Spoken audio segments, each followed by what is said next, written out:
Bijouterie Santia, mividy volamena. Voninandray anao ny alatsinainy hatramin'ny sabotsy. Merci toi amin'ilay nettoie vaovao. Nettoie, ny ty vera. Lavash kiri, ofinaritra ny tontolo andronao. Manolotra ho anao ny Le JT. Brushing, coiffure, coloration, osez tout avec Gliss Intense Thérapie. Alors, avant de les couper, essayez Gliss Intense Thérapie. Saradis, société de distribution représentant des grandes marques Premier, Paperline, Lexi et Corès, fourniture de qualité à prix compétitif au meilleur service. Vous présente Le JT. Efa nivoaka ny smartphone Itel S15, plein écran waterdrop, manana caméra selfie 16 mégapixels afahanao maka selfie tsara sy mazava be. Tiara manolotra anao ny Le JT. La saveur ultime des fruits. Miarabanao tonga soeto amin'ny Pricodis Ambohibao. Pricodis manolotra anao Le JT.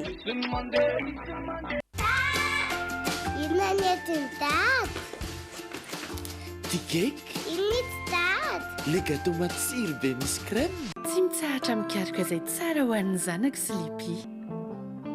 Enao koa raha tianao ny zanakao safidio sy lipi.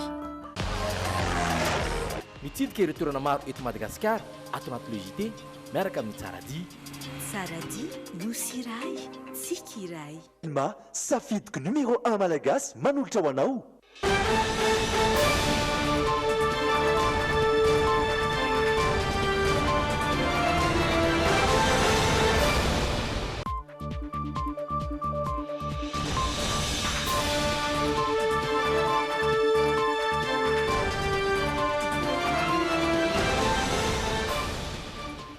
Miaraba tompoko ary faly tafahoana aminao indray amin'izao takariva ny talata izao tonga saotra anatin'ny fotoana ny Le JT reto ny lohatentsika.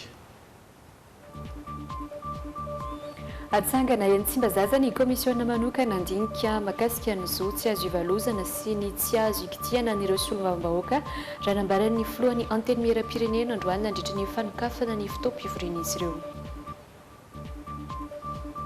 Nankatoavy ny fitondram-panjakana ny sata manokana mifeny mpiasan'ny anteny mirandoolona. Nitrangana fakana kely ny zaza elona kely ny farany herinandro teo teny amin'ny faritra Ambomanga kely mpiasa trano mitaiza ilay zaza ihany no voaroroy tompon'antoka tamin'ity asa ratsy ity. Ireo amin'ny maresaka iraisam-pirenena sazy miatra 20 hatramin'ny 30 taona an-tranomaizina no azon'ireo efabavy izay voaroroy tamin'ilay fikasana anapoaka ny cathédrale-ny Notre-Dame de Paris. Manatitra ny araba tompoko lahy sy tompoko vavy ary asaina ampanajana ianao anaraka ny Le JT hatramin'ny farany. Talata fahadimy ny volana oktobra andao hanaraka avy hatrany ireo vaovao izay vao manao an'ity takariva ity.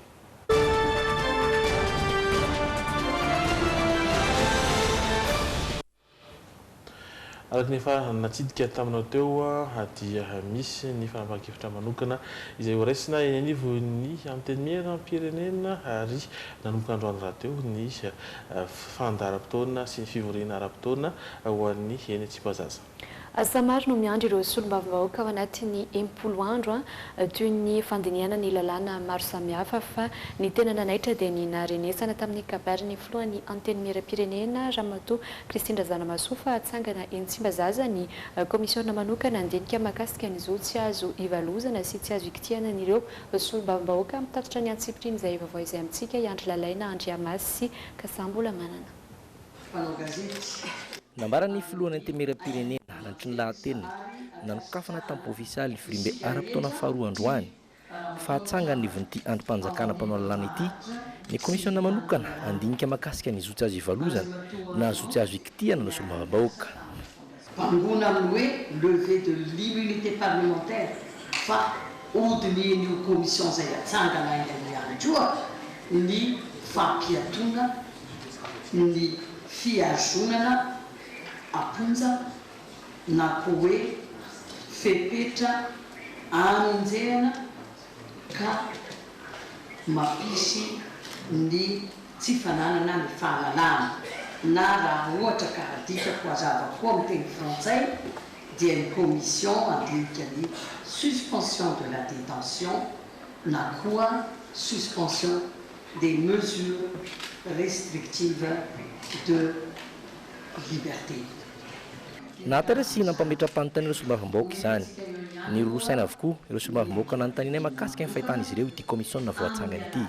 Reny zavatra reny moa zany resaka teknika daholo ao anatin'ny règlement intérieur fa ao anatin'ny lalam-pandrenana ihany koa mikasika ny satan'ny solombavambahoaka ny immunité parlementaire.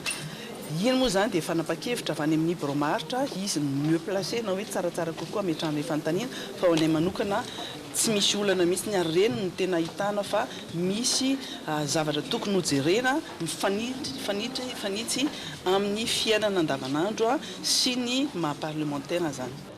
Tsy haiko izy iny na manala na mametraka ny solombavambahoaka satria fantatsika tsara fa misy amin'izao fotoana izao solombavambahoaka izay migadra zany tamin'ny raharaha izay nahazo an'izy ireo. Iny koa aloha tena zava-dehibe iny mba ho tapitra iny afera iny zany fametrarana izay commission zay. Ankoatra ny fananganana ity commission ity dia asa maro no miandry antiveram-pirenena toy ny fandinihana ny ofiara-miasa eo amin'ny androm-panjakana sy ministera hafa ny fanotarana sy fanatsarana antiveram-pirenena amin'ny mampanara-maso ny rafitra mpanatanteraka azy ireo.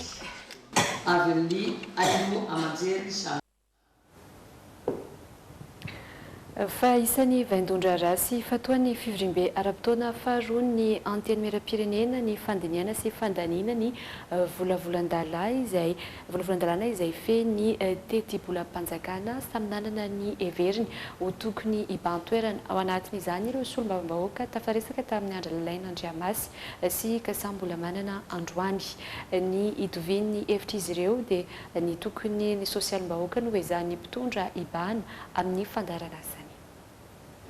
Tsy nisalatsara ireo solombavambahoaka sena tafaresaka taminay androany fa ny sosialim-bahoaka no tokony hibahana sy hanokana fitondram-panjakana ny teti-bola ho an'ny taona ho avy eo. Tsy salasalana fa lafiny sosialy satria fantatsika tsara fa latsaka katerena ny firenena be dehibe vahoaka mikinainaina dikan'izay zany tokony kisy izay fampitomboana ny teti-bola makany amin'ny lafiny ara-sosialy. Raha tena dinihana neny hoe fampandrosoana ny Madagasikara dia efa elany tokony napetraka ny décentralisation effective letradradrainy.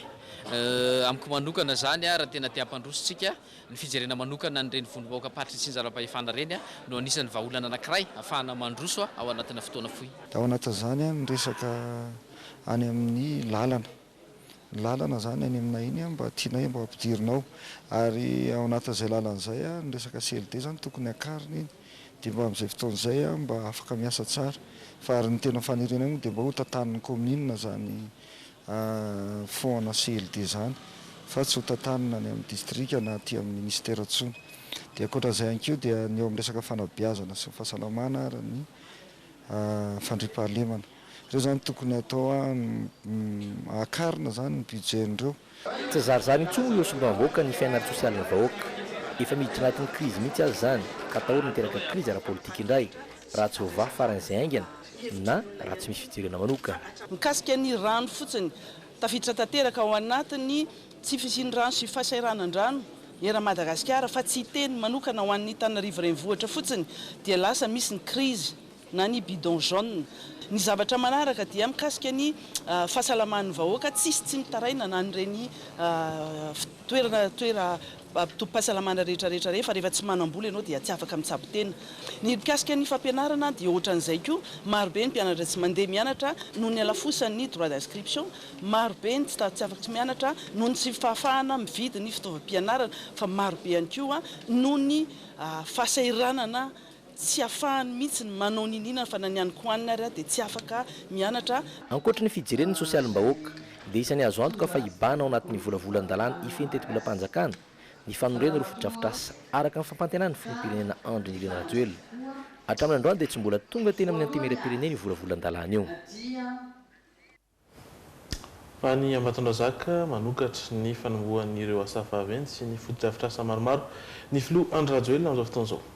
Isan'ny fanamboavana amin'ireo ny fanamboarana ny lalam-pirenena fa 420 mampitoa ny Moramanga sy Ambatondrazaka izay nahitana fahampitehana ny taonany maro. Omaly no napetraka ny vady fototra mariky ny fiantomboany izay asizay. Rindra Dahiry sy Daolo Farakotiniaina. Foto-drafitra sagoavana maromaro no apetraka ho an'ny distrika Ambatondrazaka. Isan'ny andrasan'ireo maro manomboka eto ny fahavitany lalam-pirenena fa 420. Omaly no nosantarina ny asa mifandraika amin'izany izay nitariany ny filohan'ny pirenena. Nandritra ny vanim-potoana tetezamita no efa nilazany tsy maintsy anamboarana ny RN 44 saingy mbola nisy ny fanadihadiana sy ny pitsopitso ny tsy maintsy nojerena ahafahana manatanteraka ny asa rehetra raha ny lahateny natao ny filohatrany. Tafiditra ao anatin'ny velirano natao tamin'ny vahoaka nandritra ny fifidianana indrindra ireo avy any Ambatondrazaka izao fanombohan'ny asa izao. Tamin'izaho nanao fampelezan-kevitra dia nilaza hoe tsy maintsy ho ataontsika ny RN 44.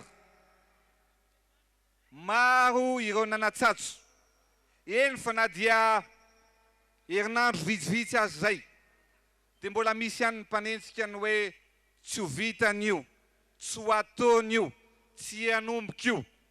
Dia hoy amantsy amin'izareo hoe ianareo tsy navita. Fa Andry Rajoelina miaraka amin'ny vahoaka Ambatondrazaka tsy maintsy ho vita ary tanteraka ny RN 44 atopoko lahy topoko vavy. Matoy isika mahasamanao velirano dia tsy maintsy ho tanteraka izany, marina sa tsy marina. Ka tonga eto izahay androany mitenako miaraka amin'ny ministra tompon'andraikitra sy ny ministra maromaro ilaza aminareo fa tonga izay, tonga mavidiky izay, tonga matanjaka izay satria iasy izay tsy ampanantena fotsiny fa manomboka androany horetany horen-danitra fa atombotsika androany ny RN 44 atopoko lahy topoko vavy. Ifanindran-dalana amin'ny famitana ny lalam-pirenena fa 420 sy ny lalam-pirenena RN 5 any Manainga Zipo izay fototra lehibe ahafahana mamoaka ny vokatra any an-toerana ihany koa ny famitana ho 100 isan-jato ny toadran'ny behivava sy 10 isan-jato ny asa no efa mandeha amin'izao fotoana. Vinavinaina anondraka toeram-pambolena manavelara-tany hatramin'ny 403 alina hektara izany. Ny fahavitany zao foto-drafitra azy zao dia afaka matoky izany tsika fa ialefy ary tsisy intsony ny olana ara-drano raha tonga ny volana novambra izay ampidirantsika rano an-tanimbary sy mba hahafanareo mamboly amin'ny tao mpambolena ihany koa. Mbola nitoy nandritra ny fitisian'ny tany Ambatondrazaka ny fampanantenana ataon'ny filohandry Rajoelina dia ny fanomezana hazavana sy rano fisotro madio ny mponina ao an-drenivohitra loatra mangoro.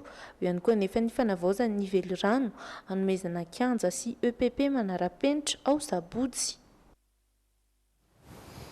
Fa raha amboariny ny lalam-pirenena faha-efatra dia ho hatsaraina sy ho vaozina kosa ny endrika hita maso eny anivon'ny lalam-pirenena efatra be izao eto Madagasikara. Nosoniavina ny faran'ny herinandro teo ny fanarahana amin'izay tetika izay teo amin'ny ministeran'ny tontolo iainana sy ny orinasa Vimaods. Hiravaka voninkazo ireo lalam-pirenena ho fanomezana endrika han'ireo lalan'ireo. Fiara-miasa teo amin'ny orinasa Vimaods sy ny ministeran'ny tontolo iainana no natontosa izany. Nosoniavina ny alakamisy teo ny fanarahana teo amin'ny rotonto. Misa efatra ireo lalam-pirenena horavahina voninkazo. Ny lalam-pirenena faharoa mampitoy ny Antananarivo sy Toamasina, ny lalam-pirenena fahafito izay mipaka hatra ny Toliara, ny lalam-pirenena faha-efatra ho an'ny Mahajanga ary ny lalam-pirenena voalohany Antananarivo sy Ronomandidy. Tadiditsika angamba taloha nisy an'ireny loto fleury ireny makany Tsirabe, mimoza tamin'ireny moa. Mahafinaritra mijery le paysage sika zany. Le tanetsika, le amin'iny lalana iny mavomavo tsara, maitsomaitso, dia mbo averisika reny taloha reny. Fa akisanaky efatra no nalaina. Ny orinasa Vimaods tokoa no namaly ny antony fanjakana mety tetika asa fanatsarana ireo lalam-pirenena ity. C'est un beau projet qu'on puisse mettre des arbres sur cette route. Tsara be ny mahita hoe zava-maniry eny an-dalana eny. Ohatra zao hoe letchiny enany tena mba akafiziko hevero ane hoe mijanona eny an-dalana eny ianao dia mioty letchi eny an-dalana. Fandraisana anjara lehibe izany ho anay sady afinaritra ny ahita izany.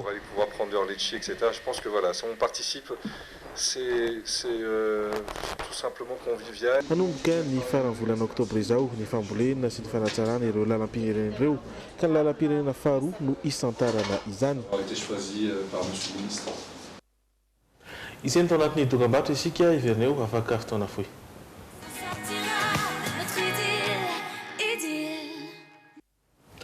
Taveneta amin'ny logité ihany koa isika mitoy ny fampalalam-baovao iverenantsika ny fanokafana ny fivoriana ara-potoana eny anivon'ireo antenimiera ary ny antenimieran-doolona izay nanokatra izany fivoriana izany ihany koa io tolakandro. Nankatoavy ny fitondram-panjakana ny sata manokana amin'ny feny mpiasa ny antenimieran-doolona ny songadiny io nandritry ny fanokafana ny fivoriana ara-potoana faharoa teny amin'ny lapana nosikely androany navohitra ny filohan'ny antenimieran-doolona Rivo Rakotovao ihany koa ny tokony hoadidin'ny olona manoloana ny tranga mampisavorovoro eny anivon'ny fiarahamonina ka noraisina ohatra tamin'izany ny fanatanterana ny tetikasa Tanamasoandro. Manana sata manokana amin'ny fe azy manomboka izao ny mpiasa eo anivon'ny antenimieran-doolona rehefa nankatoavy ny fitondram-panjakana izany. Ny songadiny io nandritra ny lanonam-panokafana ny fivoriana ara-potoana faharoa dia tia amin'ny lapana nosikely. Nambara ihany koa ny fisian'ny fanampom-bola mba ahafahan'ny olona manantotosa ny asany hatramin'ny faran'ny taona. Efa ela ny komponiana izy io, efa folo taona lasa, la statut particulier any mpiara-miasa eto amin'ity antenimieran-doolona ity. Vita izy place tokotovavy amin'izao fotoana izao, koa anatin'ny mametraka amin'izao fotoana izao ny commission administrative paritaire sy ny conseil de discipline eto amin'ity antenimieran-doolona ity. Entitra teto ny filoha Rivo Rakotovao ny resaka ny tokony ho adidin'ny olona raha toa ka misy tranga manahirana na mampisavorovoro eny anivon'ny fiarahamonina. Ohatra io resaka Tanamasoandro miantso ny rehetrarehetra hoe ahoana fa maninona tsy maintsy atao fa maninona atao eto mampisavorovoro tsy mirehana fa misy ihany koa ilay tsy moany eritreretina re zany fa tsy mijery ny tombotsoa amin'ny vahoaka ny fanjakana manapakevitra fa maina ilay vahoaka no mieritreretra misy tsy mety ao iny any andraikitry ny parlementaire ao anatin'izay. Tonga nanotrina izao fivoriana izao ny filohan'ny antenimieram-pirenena ny solon-tenan'ny gouvernemanta ny seni ary ny avy amin'ny filan-kevitry ny fampihavanana malagasy. Marina fa tsy maintsy misy ny samihafana ara-kevitra fa ny tanjona dia iray ihany dia ny hampandrosoana ny firenentsika. Manomboka ny talata fahatelon'ny volana oktobra ny fivoriana ara-potoana faharoa tanterahan'ny antenimieran-doolona araka ny voalaza ao anatin'ny 570 ny lalam-panorenana fivoriana izay aharitra 80 andro iompana amin'ny fandiniana ny teti-bolam-panjakana ho an'ny taona 2024. Trangam-piarahamonina kosa fakanankerin'ny zazakely izay niseho ny faran'ny herinandro teo teny amin'ny faritra Ambohimankakely. Mpiasa trano ny taiza ilay zaza ihany ho voaroroy ho tompon'antoka tamin'izay asa ratsy izay vola 420 tapitrisa ariary no notakiny tamin'ny ray aman-dren'ilay zaza rehefa natao ny velam-pandrika tafakatra folo ny olona voaroroy ary mbola mitoy ny fanadiadiana. Ity kosa ny tranga faharoa momba ny fakanankerin'ny zazakely hoy ny fampitam-baovao dia amin'ny Zandarmariam-pirenena. Zazakely eritaona sy tapany no nisy nakankeriny tamin'ny asabotsy teo. No ararotiny ilay mpiasa ny tsy natao an-trano ny ray aman-dreny ka netiny nitsoaka ilay zaza. 420 tapitrisa ariary ny vola notakiny tamin'ny ray aman-dreny ilay zaza raha tsy izany tsy miverina ny zazakely. Rehefa tonga tao an-trano moa izany ilay ray aman-dreny ireo miverina avy any am-piasana dia nampandreny gendarmerie Ambohimankakely nampilaza ny fisian'io tranga io. Dia anomboka teo zany dia nandeha ny fanaraha-maso sy ny fanadiadiana rehetrarehetra sy ny fakana vaovao mba ahafana mikarika ny olona vanon-doza. Tafiakatra folo ny olona voaroroy ka nisy tamin'ny irona vanon-doza sy presy kombakomba taminy no tratra omaly. Salama tsara kosa ilay zazakely rehefa natao fizahana tany amin'ny mpitsabo ary efa tafaverina ny amin'ny ray aman-dreniny. Eto zao zany ilay victime ilay niaran'ilay fakanankerininy zany miara-miasa tsara dia eo ihany koa ireo opérateur téléphonique dia ahafahana mahafantatra ny adresy ny olona le mitazona an'ilay zareo mitazona an'ilay téléphone dia ho an'ny opérateur téléphone ihany koa mahafahana manao localisation. mariana fa voaingana no niditra ny asa tao amin'ilay tokantrano ilay mpiasa voaroroina kankeriny zazakely. Mbola mitoy ny fanadihadiana ary atolotra ny fampanaovana ny raharaha andraisana fepetra mifanaraka amin'ny lalàna. Ity kosa ny tranga faharoa momba ny fakanan-keriny zazakely hoy ny avy amin'ny zandarmaria raha toka fakanan-keriny mpandraraha teratany malagasy na vahiny no madeti-pitranga eto amintsika. Fa tokantrano miisa 3 no may omaly ariva tokony tamin'ny fitoro teny faravohitra. Tamin'ny fotoana natapaka ny jiro no niretan'ny afo izay tsy fantatra mazava ny tena ny antomboany. Tsy nisy noraisina avokoa ny entana tao amin'ireo trano lasibatra hatramin'ny taratasy isan-karazany. Mitarainy ireo mponina no ny tsy fisindrano sy ny fahatarany mpamonjoina izay tsy nahavoafehy ny afo no ny tsy fahatomombanana ara-pitaovana. Tena toerana mitatitra ny vaovao feno Ajariana sy Rivinirina Tekaleo. Gorodona simba tanteraka, fanankakilan'ny afo, akanjo fitafy sy tafitrano tsy misy raisina intsony. Izay no hita ato amin'ireto trano fonenana eto faravohitra ireto. Omaly tokony tamin'ny fitora sy fefany no nomboka nirehatra ny trano. Tonga izay zany izay avy nandevina nisy fahoriana fianakaviana. Tonga izay maty ny jiro ety aminay moa zany tsisy rano. Maty ny jiro dia petrapetraka eo zay niverina nirehatra ny jiro dia nisolo-akanjo notra izany no misy miantsoantso amin'izay sy misy mandona be amin'izay zany le trano ao ambany ao. Dia misy afo mirehatra any ambany any. Dia juste namoaka an'le ny zanako fotsiny zany dia verina efa setroka be ny tato. Ny zany nantondrahana moa zany fa tsy vita. Natsoina ny pompier niakatra avy any ny pompier tsy haiko 20 km/h. Ny fiakarany avy any zodahako manaraka an'ilay pompier avy any klaksonina ny zalahy fa bon zay moa zany ny tamin'ny fa mety tonga teto izy ny fitaovany indray vaky ny tuyauany fa tsy matafiakatra rano. Nirehana voalohany sy faharoa tamin'ity trano fotsy ity dia tsy nisy noraisina avokoa. Nitatra ny afo ka nahazo trano hafa manodidina. Afo afatsy ambadika tatsy amin'ilay tompon-tranonay tatsiny ny tomboany ka tapaka ny jiro tamin'io dia miverina tapaka dia mety nisy circuit angambany dia tonga dia niakatra ny afo.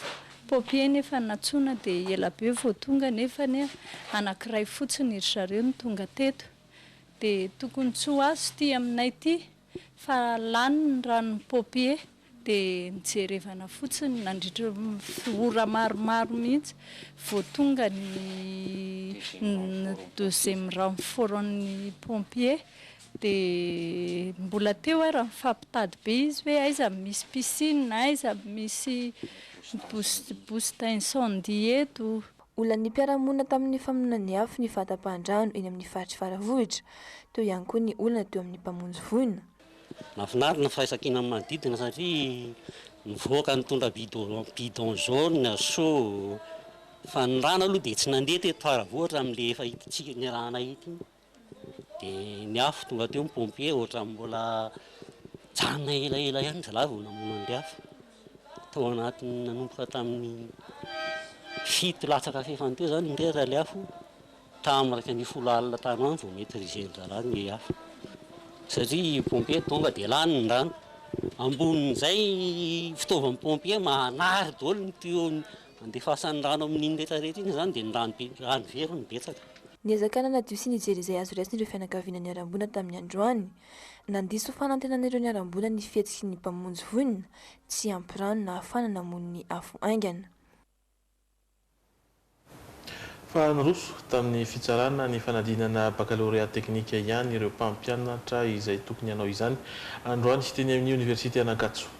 Nafapo izy ireo ny valiteny azo tany amin'ny ministera ka izay no antony tsarana ireo taratasy-panadinana. Tsy isy anefa hoy ny avy eo anivon'ny ministera ny fampianarana ambony ny fiodinana faharoa an'ireo mpianatra teknika no ny tsy fitovian'ny olana niseho teo amin'ny fanadinana teknika sy ny fanadinana ho an'ny fampianarana ankapobeny. Mbola feno Ajariana sy Rivinirina Tekaleo no mitatitra izany amintsika. Androamarina vao nanomboka fomba ofisialy ny fitsarana fanadinana baccalauréat teknika ho an'ny teto Antananarivo renivohitra. Na dia nanomboka aza ny fitsarana taratasy-panadinana dia mbola miandry valiteny mahafa-po avy amin'ny ministerany fampianarana ambony any izy ireo amin'ny ahafahan'ny mpianatra teknika miatrika ny fanadinana fiodinana faharoa ihany koa. Dia rehefa nivory niaraka tamin'ny tompona ndraiky izay tandroa maraina ny filohan'ny lefitra ny université zany sy ny DEN niaraka amin'ny assemblée générale dia nanapa-kevitra fa hoe aroso atao ny correction. Zany hoe tena ohatrany hoe correction ao am-pitoniana ara-dalàna manana ny conscience professionnelle reo mpampianatra reo manao anazy. Fa zao kosa zay manantena fa ny zavatra mba nieritreretinay mba ho atao zany hoe le hoe fanomezana zo an'ireo le mpianatra ny teknika mba hisitraka ny session spéciale zay tolotra manokana ny filoham-pirenena isiny fitoniana sy mba hatsara ihany koa ny kalitao an'io fanadinana baccalauréat 2019 oa dia manantena zay fa reo tompona ndraikitra ambony zay naray an'izany afatra zany dia mba hijery izy satria tsy tokony hitanila amin'le teknika. Rehefa nanontanian'ny ministera nefa ny mahakasika ity fangatahana ity dia nomariny izy ireo fa natokana ho an'ny mpianatra sokajy ACCD ihany ny fiodinana faharoa amin'ny baccalauréat amin'ny 17 hatramin'ny 24 oktobra ho avy izao. Ny antony nanaovana ny deuxième session exceptionnelle dia satria rehefa nigerena zany le fuite iny dia nisy hitanareo tsara organisation isan-karazany mety hoe nanohitohina ny mpianatra, mety hoe déstabiliser ny mpianatra. Dia izay no mahatonga an'ilay izy hoe session exceptionnelle ho an'ny enseignement général. Tao anatin'ny baccalauréat ny enseignement général no nisy ny fuite. Tany amin'ny baccalauréat technologique, professionnel et technique tsy nisy an'izany fuite de sujet zany akory. Ary raha ohatra ary zany hoe nisy korotana tany alarobia noho ny sujet ny famantsika dia nidécalentsika zany le laza adina tamin'io fotoana io. Araka ny fanazavana voaray avy amin'ireto mpitsara baccalauréat teknika ireto dia niaratsy ny naotin'ny mpianatra raha ny hita taratra androany indrindra eo amin'ireo taranja ankapobeny toy ny frantsay. Fa mbola itoy hatramin'ny farany herinandro kosa ny rotsakorana manerana ny Madagasikara afa-tsy ny amin'ny faritra Menabe sy ny atsimo andrefany noho ny fanazavana voaray avy tamin'ireo teknisianina avy ny Ampandrinomby. Ankoatra ny filatsan'ny orana teraky ny alzay dia hidina ihany koa ny maripana ambony indrindra ho an'ny avoatany sy atsimo atsinanany Madagasikara nanomboka androany ary itoy rahampitso any amin'ny farany herinandro vao hiverina ho maina tsikelikely ny andro sy hiakatra ihany koa ny maripana toy izao ary ny fanampanazavana entiny avy amin'ny sampana mpamantatra ny toetrandro. Dia manomboka amin'izay rahampitso 16 zay 16 17 18 azo vahana be zany io tsiokana alizay io aloha amin'ny ankapobeny indrindra tia amin'ny ilany antsinana nosy ny zava-misy mifanaraka amin'izay zany dia hidina indray maripana ambany sy ambony indrindra raha vinavina natao zany zao dia mety manodidina hatrany amin'ny 13 hatramin'ny 14 degré celsius ihany ny aty amin'ny faritra aty amintsika aty Antananarivo zany dia ny aty amin'ny ilany antsinana nosy koa no hidina izay maripana izay mety hatratratrany amin'ny 19 ny ambany indrindra ary 19 degré celsius ny ambony indrindra. Ny faritra hafa moa dia mbola manevokevoka be hatrany ny maripana tahaka ny any amin'ny ilany andrefanosy iray manontolo iny. Ny toetry ny andro antsika ao anatin'ilay alizay teo dia mandraona ny orana aloha zany any amin'ny ilany antsinana nosy dia mandraona ny ilany antsinana ny afovoan-tany. Fa valompoy 30 taona taty aoriana ny nitsangana ny AES vola vaovao ny olana eo amin'ny famasindramo any atsimo. Tsy azo idivirana ny fametrahana lamina matipaika vaovao hoy ny tale général vaovao ny général de brigade Rasolomanana Adjatina nandray ny toerany Omaly. Toizana ny fiara-miasa amin'ireo mpiara-miombonantoka raha ny fanazavany saingy tsy maintsy arindra arakaraka ny tena lara-pameana sy fahafahana manatanteraka izany any amin'ireo toerana lasibatry ny tsify sy ny rano. Vaovao tatery ny rindra tahiry sy revonirina tika leho. Olana agaovana eo amin'ny paikady mpitantanana sy ny zava-misy marina any Antsimo no tsy mbola mahafoana ny tsy fisin-drano any an-toerana hoy ny jeneraly Rasolomanana Adjatina tale jeneraly ny AES sampandrara-panjakana misahana ny famatsiana rano any Antsimo. Hatreto aloha dia ny fahanteran'ireo fotodrafitrasa ny tsy fampiny rotsakorana ary ny hoenti-manana no voalaza amin'ny ankapobeny ho anton'izay. idinay ny fotony anefa ny fitaleovan'ny AES araka amin'ireo mpiara-mondoanantoka ijery akaiky ny tena zava-misy marina. Hotoizana ihany ny fiara-miasa amin'ireo mpisehatra teknika isan-tsokajiny tamin'ny AES na tsy mbola nisy mihitsy aza nitetika asa fampiasam-bola niarahana tamin'izy ireo tamin'ity taona ity raha ny fanamarian'ny lehibe ny isam-pandrara manokana misahana izay famantsian-drano any atsimo izay hatrany. Ny tanjona no apetraka avy ety anivon'ny AES, ny tanjona manana paikady koa fa ny fampiresahana mba tongavana amin'izay paikady zay hoe mitombona ve le paikady satria zareo koa manana fomba fijeriny. Dia eo zany tsika fa tsy azo ekena kosa aloha raha hoe raha tena marina zany tenenao zany fa tsy fantatra hoe tena marina ve zany hoe atao fitadiavam-bola fotsiny fa tsy tokony atao fitadiavam-bola zany any atsimo satria any atsimo zany moa tsoroka tsy zany miaramila Madagasikara mihitsy tsy tokony atao fitadiavam-bola indrindra any atsimo ka raha ohatra teto zany napetraka izahay aloha no hitantana ny AES dia tsy maintsy hojereny zany hoe ohatrany ahoana fomba andaminana mba tsy isin'izay le mety ho fanararaotana any ambadimbadika an'izay. Miasa manatanteraka ny politika ankaben'ny fanjakana ny AES hoy ny tale jeneraly vaovao fa namby goavana miandry ity orinasa mpanjakana tanontany ity ny fanampinana ny ministera anatratra ny fandrakofana ny 700 ny vahoaka malagasy eo amin'ny fahazona rano sotro madio hatramin'ny taona 2023 sy 2024. Izay ny rano fa iresaka glasy indray isika satria anisan'ny tena miavaka tokoa ny glasy mainty izay hita eny amin'ny Parvian'Analakely. Maro no efa nanjifa ka nohatsaraina araka izany izy tia mariana moa fa akora miavaka mihitsy no anamboarana azy io miampy ireo fangaro izay nokarony ihany koa nentina nanomezana endrika sy tsiro vaovao tanteraka mba nomezana fahafaham-po antsika mpanjifa. Mbola mitohy hatrany ny fivarotana ny glasy mainty etỳ amin'ny Parvian'Analakely. Hanomeza vaovao indray anefa ny mpamorona izany no havaozana tanteraka na ny tsiro na ny endrika izay nanaovana azy mba hanatsarana izany. Natao mirary ihany koa ny vidiny satria dia manomboka 2,000 ariary dia efa mahazo izany. Nandeha teny ny fotoana araka ilay noteneniko dia natambatra formule be da be zay dia ankehitriny hitanay hoe misy formule idéal ho an'ilay glasy mainty. Le charbon anaovana azy dia zay ny anaovana eto amin'ny Parvis indray zao sady endrika vaovao le izy ny goût vaovao tsiro vaovao tena hoe vaovao vaovao au sens propre efa nandeha teo aloha teo efa nisy foana teo aloha teo oui fa novaina daholo le teo aloha rehetrarehetra dia name zavatra vaovao mihitsy zao dia misy moa le hoe zay miditra ambony mivoaka ambany dia effectivement le amin'izao zao raha miditra mainty ambony dia miezaka zay hoe tsy mivoaka mainty ny ambany. 2 arivo dia efa mahazo le glasy noir amin'izao 2 arivo dia misy 3 arivo misy 5 arivo ny tena tsara indrindrany dia le 5 arivo fa na ny endrika na ny tsiro na rehetrarehetra izay natao aminy dia tena hoe tsy hanenenana ny mihinana azy. Manentana antsika hatrany ary ho tonga etỳ amin'ny Parvian'Analakely ho an'ireo izay mbola tsy nandrina izany glasy mainty izany na ireo izay efa nanjifa ihany koa manomboka androany ka hatramin'ny asabotsy. Marina fa ankoatra izay dia hita ao ihany koa ireo glasy efa fahita mahazatra misy ireo hanitra isan-karazany.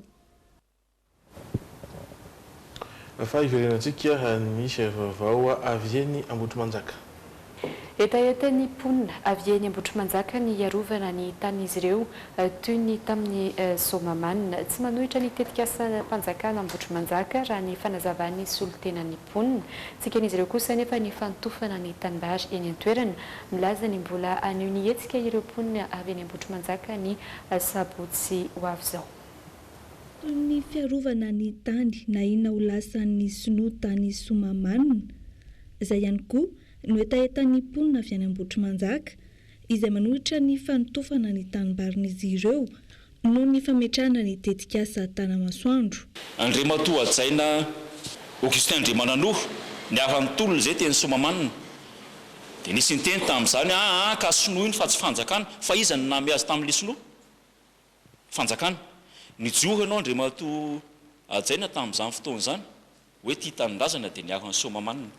Niaro ny vahoaka ny Somamanina ary niditra-ponja mihitsy madame le ministre Lalatiana Rakotondrazafy mbola mpanao gazety izy tamin'izany nijohy izy tamin'ny Somamanina fa tia tanindrazana dia niaro ny vahoaka ny Somamanina izy tsy avy ny Somamanina. Monsieur le député Fietra Kodindrasoa mpanao gazety izy tamin'izany, zao izy député ny Erdeo Miakinarivo. Nijoro izy tamin'izany fa tia tanindrazana ary niaro mivoaka ny Somamanina. Tia misy tanindrazana Ambotro Manjaka eo akaiky kely eo. Mijoroana reo efatra menadara eo. Raha tena tia tanindrazana marina ary mijery ny tombontsoan'ny vahoaka marina. Tsy manohitra ny tetikasa-panjakana Ambotro Manjaka raha ny fanazavany ny solo-tenan'ny mponina trany ary efa nandrososo-kevitra ny amin'ny toerana ahafahana manangana ny tetikasa Tanamasoandro. Disoiny izy ireo ankoatr'izay ny filazana fatoana ny mpanohitra ny hetsika ataon'izy ireo. Eny Ambotro Manjaka ihany tsy miala eo andrefana kely misy tamin'ny malalaka be azona iroso azy raha Ambotro Manjaka ny tiany dia omenay izy fa ny tanimbary izay velomanay tena hoaka kosa fa ny tena angatanay mihitsy Andriamatoa Hajaina Filoha enao midina eny dia avereny ny vely rano izay nataonao tamin'ny vahoaka malagasy fa na dia ray dia amin'ny tanin'ny malagasy ary ao tsy hiaka mihitsy fa hanonitra ny velara-tany azo ambolena ary no atao. Tsy mety raha ny resaka fampandrosoana no avadika politika hoy kosa ny solombavam-bahoaka voafity any amin'ny distrikana Ambohidratrimo. Isan'ny tokony omeny ny anara-maso akaiky ny tambony anonerana ny tanin'ny vahoaka voakasiky ny tetikasa. Dia izaho manokana anara-maso akaiky mihitsy ny hoe tokony kosa mba hisitraka an'izay tambin'izay ireo olona voakasika ao anatiny ary indrindrindrany misy hektara maromaro amany hektara maromaro anatin'ny tetikasa ilay ataontsika hoe logement sociaux mba ho tena olona veny Ambotro Manjaka zany olona veny fotony voakasika no mahazo anio logement sociaux. Milaza ny mbola anohy hetsika ny mponina eny Ambotro Manjaka amin'ny asabotsy izao. Any ivelany mikorontana tanteraka amin'izao fotoana izao ny ao Barcelona renivohitry Catalogne. Anton'izany ny didina avoaka ny fitsarana mikasika ny famonjana ireo lehibe mpitarika ny indépendantiste tao Catalogne omaly midina an-dalambe ary nampikatso ny sidina rehetra tao amin'ny serana mpiara-manidina ireo mponina namafy ny tsy emotra izy ireo ka manambana ny roso amin'ny fitokonana faobe ny zoma ho avy izao. Minitra vitsy taoriany namoany fitsarana ny didy mikasika ny famonjana ireo lehibe mpitarika ny indépendantiste teto Catalogne omaly no nahatonga ny korontana faobe teto an-toerana. Nidina an-dalambe naneran'ireo tanàna teto Barcelone ny pomba sy mpanaraty azy ireo. Tsy nijana teo anefa fa niazo ny serana mpiara-manidina ka namikatso ny sidina rehetra. Na irvaika no io ny fifandonana teo amin'ireo mpanao fihetsiketsehana sy ny mpitandro filaminana. Voka ny iray no voasambotra ary manodidina ny 570 eo ireo naratra raha araky ny tatitra fonjomaika nomeny sampana fonjotaitra eto anivony serana mpiara-manidina. Cela faisait des semaines que les séparatistes se préparaient. Raha tsy arivina dia sazy miatra sivy hatramin'ny 13 taona an-tranomaizina no azon'ireo lehibe mpitarika misy 12. Vesatra naninjana azy ireo ny fikomina ny fahefanana petraka. Raha tsy arivina mantsy dia nisy ny fitsapakevim-bahoaka mikasika ny fizakantena ny Catalogne ny voalohan'ny volana oktobra teo. Nitsipaka izany hatramin'ny farany anefa ny fitondrana Espanol ka nanao izay tsy ahatotosa izany. Etsy ankilany tsy manaiky ary mandahatra amin'ny farany didi-pitsarana ny voakio ireo mpanao fihetsiketsehana. Ho azy ireo dia valifaty no andraisan'ireny didina avoaka ny fitsarana Espanol ireny. Nizotra tampilaminana ihany anefa ny fihetsiketsehana ny tolakandro. Dia be narahina antsoaviny amin'ny tokony anafahan'ireo gadra politika no nirairain'izy ireo. Tsy emotra manoloana izay hery famoretana atao aminay vahoaka izahay. Tsy ampitsahatra velively ny fidinana an-dalambe sy ny fitokonana mihitsy ny fampiasa-kery hoy ity tovavy iray ity. Mbola itoy ary amaforona ny fihetsiketsehana noho izany. Ankoatra ny fidirana an-kery ny teny amin'ny serana mpiara-manidina androany dia efa mandeha ihany koa ny antsoavo amin'ireo tambazotra tserasera toy ny Facebook sy ny Twitter mikasika ny fisian'ny fitokonana faobe izay ataony zoma izao. Tsy milamina intsony fa ao anatin'ny korontana tanteraka Catalogne amin'izao fotoana. Afaka iray volana eo anefa no anatanterana ny fifidianana solombavam-bahoaka ao Espagne.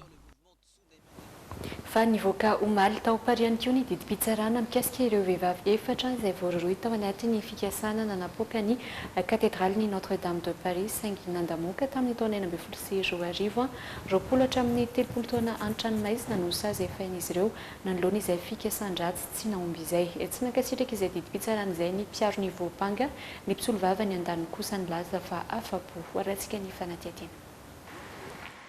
Ines Madani iray amin'ireo vehivavy misa efatra voaroroy tao anatin'ny fikasana nanapoaka ny katedraly ny Notre-Dame de Paris saingy nandamoaka ny taona 2024 lasa teo. Nivoaka omaly ny didim-pitsarana ka 20 hatramin'ny 30 taona an-tranomaizina no sazy efain'izy ireo nanoloana izay fikasan-dratsy tsy naomby izay. Tsy nankasitraka izay didy navoaka ny fitsarana izay nefa ny mpisolo vavany Ines Madani. Pas de mort, pas de blessé. Manaiky ao hoe didy nentina ampitandremana ny rehetra izany, saingy mavesatra loatra nefa tsy andaniny raha oharina amin'ny zava-misy satria sady tsy nisy maty no tsy nisy naratra, amiko dia efa fanaparam-pahefana izany. Ho an'ny mpisolo vavany andaniny kosa dia afa-po tamin'ny didim-pitsarana izy ireo. Les gens qui croient à la déradicalisation de ces femmes. Ireo izay mihevitra ny fiovana ireny vehivavy ireny dia diso hevitra avokoa. Hitantsika nandritra ny fotoam-pitsarana teo ny fomba mampietsika nataon'izy ireo. Amiko dia fepetra entitra noraisin'ny fitsarana ny fahatsapan'ny mazava-dehibe ny zavan-tranga iny didina avoakan'iny. Ratsevina fohy dia ny aliny 3 ifo 4 septambra 2024 no saika nanaovan'izy ireo ny asa ratsiny. Fiara iray no fenoana ireny bouteille gaz ireny no nokasaina napoaka teo akaiky ny Notre-Dame de Paris. Tsy totosa nefa izay fikasan-dratsin'izy ireo izay. Andro vitsy taoriany io no nahavoasambotra azy ireo ka izao namoahany fitsarana didy famonjana izao. Ampatsahivina aminao ireo vaovao izay nisongadina tao anatin'iny tapany voalohany iny atsangana eny Tsimbazaza ny komisiona manokana andinika mikasika ny zo tsy azo ivalozana sy tsy azo hikitiana anireo solombavam-bahoaka rano nambarany filohan'ny antemeram-pirenena andro any. Nankatoavan'ny fitondram-panjakana ihany koa ny sata manokana feny piasan'ny antemeran-doolona naritra ny fanokafana izay fiorina ara-potoana ny antemeran-doolona izay.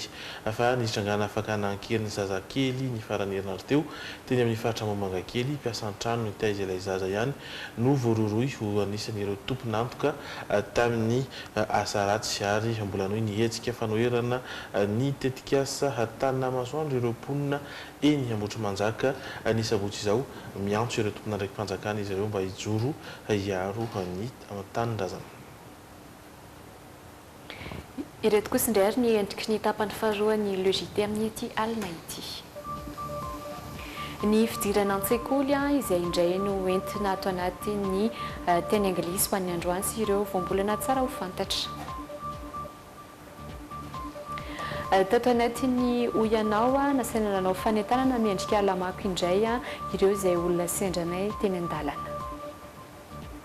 Ary hafa kely fihetsika tampoka zavatra nitranga tampoka izay nanjohy ity mpanao gazety amerikana ity teo mpanolorana vaovao mivantana no entina amintsika ao anatin'izay hafa kely izay. Dokam-barotra vetivety ary.